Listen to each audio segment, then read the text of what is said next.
Hello, I'd like to talk to you on the topic of deafness and language. Um, let's just jump right into it. I want to start out by asking the main question. Are we doing enough to save the deaf community? So, in answer to the question, we're not doing enough to save the community because the community doesn't want it to be saved.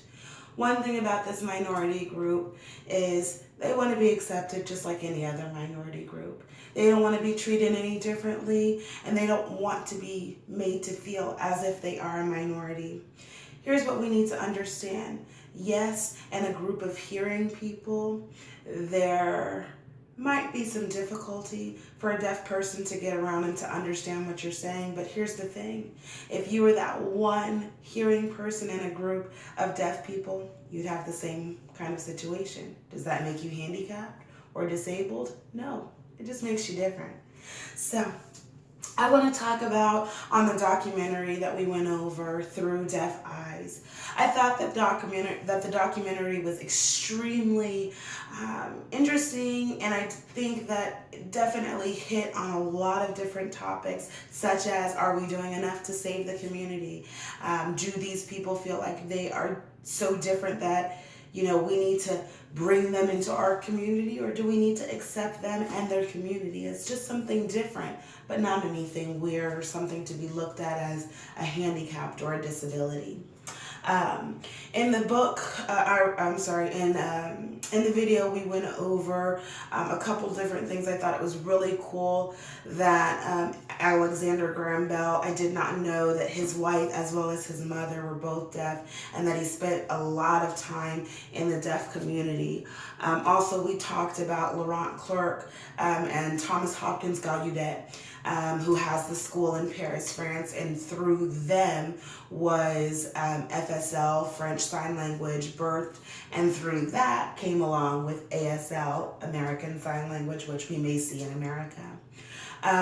One thing that I do want to kind of talk about is that ASL and BSL, Britain Sign Language, they actually do not share any common signs in that sign language. It is completely different.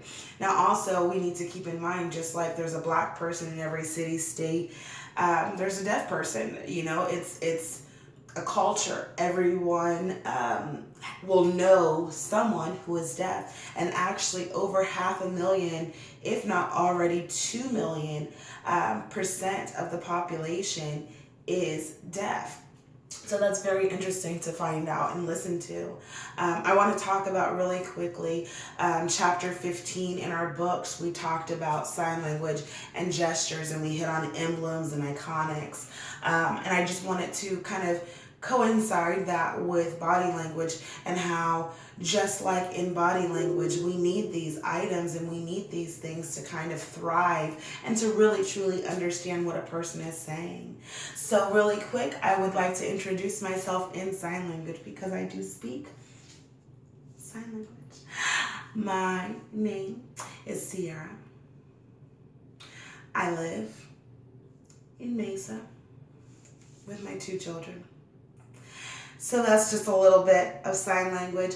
And with that, I want to make sure that I'm smiling so that you know that I'm being friendly and wanting to introduce myself. Body language and gestures and how your facial expressions and your eyebrows, are your eyebrows up? Are they down? Are you asking a question? Based off of these topics is how this community is able to thrive and survive and actually understand sarcasm, the tone of your voice. Who would have thought that someone could read the tone of your voice, not by your tone, but by your body language? Really quick, I also want to hit on the fact that FSL was formulated in the 18th century, and also that in earlier years sign language was really discouraged. So I'm so happy to see that this community is thriving, and I love the fact that being deaf as a culture is not just something to be looked at as something bad, but something to be embraced. And I hope that someone reaches out to another deaf person and learns more about the culture as a whole. I really enjoyed this topic, and I hope you did as well. Thank you for your time. Have a good one.